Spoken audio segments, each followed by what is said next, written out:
We're now joined by Rukia Bole. Rukia, I have to say you're looking especially good this evening.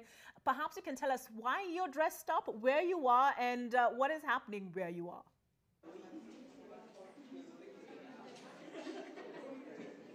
That's right, Olive.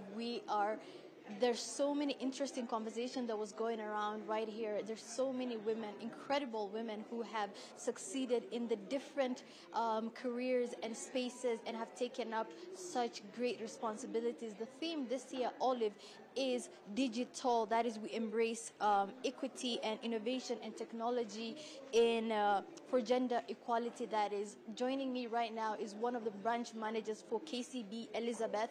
And I would just like you, Elizabeth, to let us know, how does KCB support diversity and inclusion, and what measures have you put in place to ensure that all your customers and employees feel valued and supported in your work? Thank you very much for that question. At KCB, we've been very vocal in terms of supporting women. Internally, the bank has ensured that we have programs that are supporting the internal woman. Externally, into our customers, the bank recently launched a proposition by the name FLME, Female-Led and Made Enterprises. This is a particular program that is ensuring that we lend to our ladies. We're giving them up to 250 billion in the next 5 years. Individually, what that means is that any particular lady is able to borrow up to 30 million unsecured. It's very exciting to know that the loans are unsecured to the tune of that million, because currently what normally happens, women have a challenge accessing credit because of terms of security they do not have. But what the bank has done, it now has demystified that. You can now borrow up to 30 million without security. Thank you.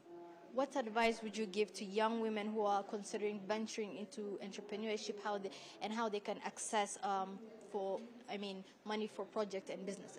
One of the encouragements I would give them is for them to know that we are relying on them for the next generation. They need to be very bold in terms of venturing up into businesses. They need to just turn up and do basically almost like plan what they want to do. If you have a vision, you have a dream, and you want to do business, please plan it. Sit down with a pen and paper and write out exactly the vision you have, how the strategy will carry out, and ensure that you partner with a very good financial institution. You need an institution that will work with you, that will be there when you need some finances, that will guide you, that will direct you in the proper direction. So basically, for the women, I would encourage them not to shy away in any way, to be bold and to appear, and to just ensure they have the right financial institution to support them. Thank you. Well put. Elizabeth, last question. What role do you think financial institutions can play to promote gender equity and empowering women in their communities?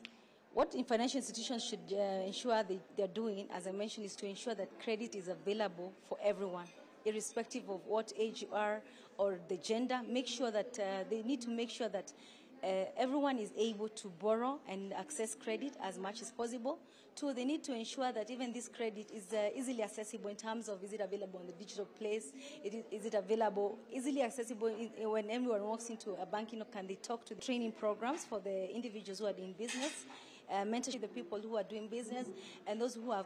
Olive, last year's theme was digital. How can we ensure women are that we've been having in the studio